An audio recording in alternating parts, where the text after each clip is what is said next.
Hello and welcome Trio family or anyone that's joining us today. My name is Marlon Romero. I'm a peer mentor for Trio Journey, and today I'm going to be telling you guys on how you guys can make a good resume. Now to start off with, we're going to hit a little few points on what requirements you're going to be needing. Now, the first requirement, of course, is going to be your name. So, of course, your company that you're trying to hire for, or also the job you're trying to hire for, or anywhere you're trying to get hired for, they're going to have to know who you are as a person. So, of course, you're going to have to need your name, they're going to have to need who you are. And the next thing you want to do after you have put your name, you, of course, want to put contact information. So, let's say they actually want to get you for an interview.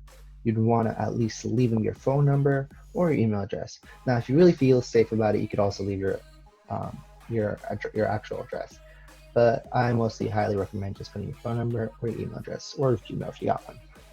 Next thing you'd want to do, you'd be wanting to put your education. Now, when I say you want to put your education, of course, I mean that you'd want to put your high school diplomas, if you got any, or if you graduated high school. You want to put degrees you got in college, or like, let's say you finally got a bachelor or associate's degree, you want to put that. You want to put all the degrees you got from taking college courses, classes, and etc. Next thing you want to put would be your work history. Now, let's say you in the past already worked at like a supermarket, or you worked at some sort of office, or etc. You want to put down every single little detail about what you did in that exact job and the positions you might have got into and the experiences you got from that job. Now, again, like I said, from your work history, you want to get your professional experience. So basically what you've done when you were working at that institution. So let's say you're working as a store manager, or a store manager. So you'd have to be writing down the specifics on like what you did, which who you helped, what time department you worked in, and etc. etc. etc. Now, of course, the qualifications. Whenever you're looking at an application for to apply for a job, you'd want to see what kind of things they're looking for. And as you're looking to see the keywords of like what they're looking for, you're going to be wanting to put like why you yourself qualify to be in that place. So let's say they're looking for a job at McDonald's. We'll make it really simple. McDonald's. Now they're one of the things that they're asking for is for a friendly person, and you're like, wait a second, I'm a friendly person. So of course you'd be like, you could write it in like a really specific manner, like I had experience with this sort of professionalism where I had to deal with situations where it was in dire need of me being at a point where I had to be at the most positive attitude, and etc. etc. Certifications. Now, let's say you are CPR certified, or you got any other certifications, but I'm going with CPR, and you're trying to apply for a pool position or lifeguard position. So, of course, if you put that you have CPR, if you're CPR certified, of course, you're going to make yourself even look more appealing to the hires that are trying to hire you. So, yeah. Skills. So when it comes to skills, you want to be more really open about like what kind of skills maybe the workers are looking for. Like let's say they're looking for someone that's like really like keen to ideas. You can put open-minded, or they're really like they want somebody to like push other people to do their work, or you can talk about your leadership skills and etc.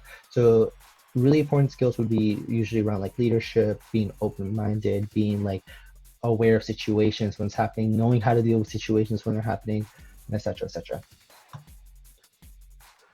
Now, other things that you can put is your objective. Now, for your objective, usually I say you can have it on there. Your objective is mostly you writing about like why or like how you working in this job would better you as a person, or how you can improve while working in the job, or like things that will show that like why you want to work here.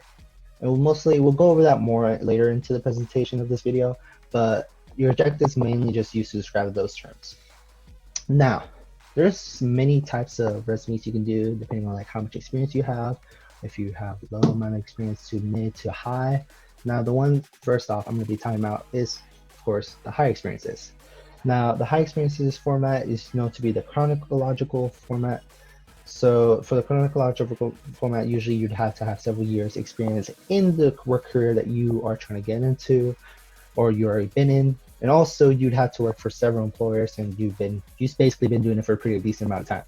So for that, you would be having a resume that looks like this. Let me move my camera down here. Yeah, actually no, it's better up here. Right here for now. Okay, now for Jackie Chan, this is not the real Jackie Chan, it's just a person that's named Jackie Chan. Of course, the way he formatted his, he had his name, his phone number, if you see right over here, his email address where they can get to him. So this is contact information. Of course, this is objective. You don't have to put it, but if you want to, the only reason I'm saying you don't have to is because eventually, if you do a cover letter, you're going to be writing your whole objective on there. And the cover letter is basically more thorough about why you're applying, and why you think you're perfect for the job. So you don't really need an objective if you're making a cover letter. But if you want, it's more, if you want to have your employer maybe look at the resume a bit more, you might want to write the objective. Of course, your education, your work experiences or past experiences that you had in your life, and also activities. Now, the next resume I'm showing you, which I'm blocking right now, would be your, so basically the same format as Jackie Chan, but it's placed differently. As you can see, Eddie Gonzalez has his on the top left, and of course he has his address, he has his Gmail, and he has also his phone number. Plus, with his objective, which of course I said in the past, you don't have to have one if you're making a cover letter, but if you feel like you want to have it in there, go for it.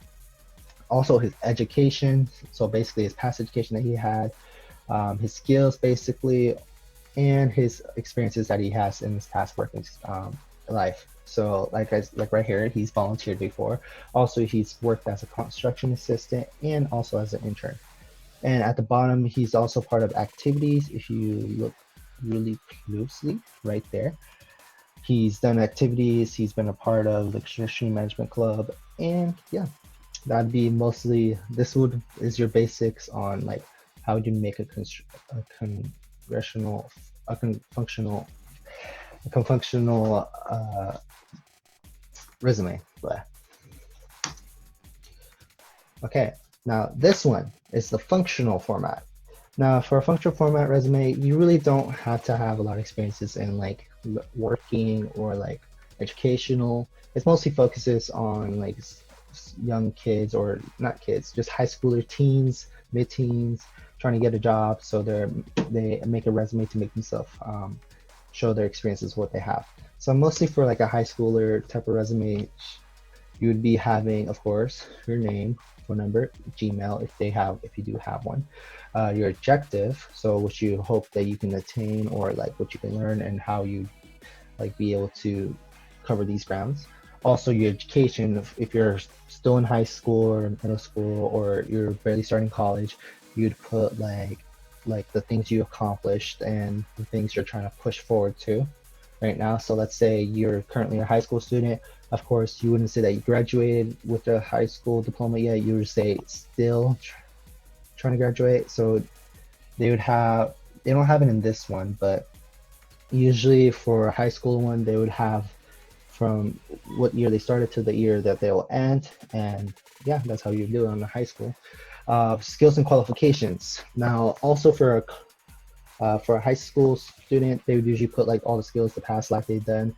Maybe they know how to do certain things that they might think is special for this certain type of job, and also etc. Yeah. Experiences. So let's say they have done community service hours, or maybe they might have helped their family out in some family business. They might have experiences from that. You never know. So it's always good to put everything you might have done related to work, professionalism, or anything that you might think is professionalism. Professional development. So maybe they might have took some classes that involve them and bettering themselves. Maybe they might have taken a government to some college classes that maybe a human career development class that they might have been able to improve themselves on the mentality of the world. So maybe they can put that on their paper and etc. Another way you can do your functional format is like this. Jacob Robert. He has, of course, address. He also has phone number and his email, his objective, his educational. So basically everything he got from his education. This one currently he has a degree in psychological at Sacramento City College. So he's still barely attending college, but this is what he put. Also, relevant skills. He basically put all his like skills that he gained from his past experiences. His like also he's put, if you see right there, he put cross cultural experiences. So he's gained many experiences with other cultures. So he seems to be open-minded. If you look at where it says project development, he seems to have done some pretty big things involving projects, and he hasn't been like one of those lazy type of people. So usually when it comes to trying to get hired to a job, a lot of job committees try looking for people that like do a lot of things. So like they know like, oh, this person's a hardworking person because he's done all this. So if we hire him, he's going to be a good help to us. And also he put all his work history and affiliations that he's done with. So yeah, this person actually seems to do a lot. Okay, for the next one, it's going to be combinational format. Now for the combinational format, usually is for, of course, college students. So technically the functional and the combinational are like really, really close. Just that combinational is a bit more like the college students that are like have more experiences, and yeah. So inside the combinational format, the only thing that mostly adds like that'd be added to this, because of course they have their name, address, and their contact information, education, of course, objective if you want to have it, relevant course of work. So basically they put down the classes, so classes that they're basically taking, that's related to what they're actually trying to get hired for. Summary of qualifications. Usually you'd use this to try to get into a college job, which would be a really good resume, because like if you see here on the introduction of engineering, he's showing all the all his math classes. Mostly all this is related probably to tutoring position at a campus or any other institutions for educationals. He also put like his past work experience and also his activities. So you usually just mostly use this to probably get hired out of campus. Okay, now another type of format you can use for your resume would be the target format. Now for the target resume format, you basically mostly be trying to hit the key points on what the job's trying to be looking for. So usually when you look at an application, you would be looking at like what type of keywords they use on what they want from people. So as you can see with this person, they have, of course, their contact information. Now, the job target they're trying to hit for is to be a front desk administrator. So for them to hit them points, they put their education on what they've done that relates to what they're trying to hit for. Also, like put their job skills like using Microsoft Office, which is basically a thing that nowadays everyone uses for office work. And they put all their skills that they use, that they know how to do related to office work. Now, if you look over here at professional experiences, they actually talk about their past work experiences, what they've done when actually working at like a specific area. Like here, they put that they work at a hotel, and because they put that, they also talked about like what they've done at the hotel, they greet people, and etc. Now, the last slide is, of course, our cover letter. Now, for those of you guys that do not know what a cover letter is, now a cover letter is basically it's you trying to promote yourself the highest you can. It's basically you're trying to sell yourself out. Not like sell yourself out, but you're trying to have whoever's reading your cover letter know a little bit more on who you are and why you're going to be perfect for the position that you're trying to get hired for. Also, it's basically you're just trying to try to offer like what you can offer to the organization. That's basically it. So this is how your average cover letter would look like. Of course, it would have your name, your address if you want to have one, your email address, also your phone number, the date that you wrote it on, and also the person you're trying to send it to. And then of course you start off with dear, and then whoever you're trying to send it to. You also want to be professional about it. Now, if you don't know who the person is, you maybe want to put dear him or her, him/her, or dear employer, or etc.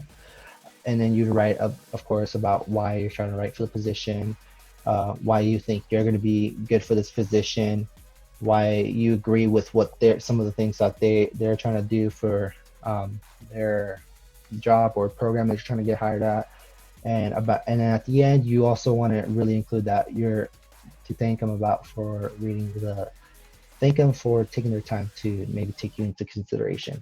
Of course, you sincerely, and then whoever you're sending it to. Or if you don't know who you're sending to, of course, you can just put employer or them or he, she, etc. So, with all that has been said about resumes, I kind of have a little mission for you guys, or an activity. So the next thing you guys are going to do is, if you guys really want to get this workshop done, I want you guys to either go on Word or go on to your Google Doc, make or update your resume to what you might want to use for the future. So when I say make or update, basically if you haven't made a resume, of course, go back throughout the video and see if any of these resumes you want to kind of like look at, skim over, and be like, okay, maybe I should do it like this. You can do that. Or update. So if you already have a resume, then just start uploading more like information about yourself. Write about like your past experiences, past job experiences. Maybe even add a bit more about like what you can write about. Maybe you volunteered and you didn't write that in. Write that in. You're trying to promote yourself. Get that money. So yeah. And as soon as you're done, you're going to be submitting it in our inbox. You could either do the activity here, or you can do the other, you can answer the quiz that will be sent through this workshop. Thank you for coming here and watching this video. Again, my name is Marlon. I'm a peer mentor for the Trio Journey program, and you just watched on how to make a good resume.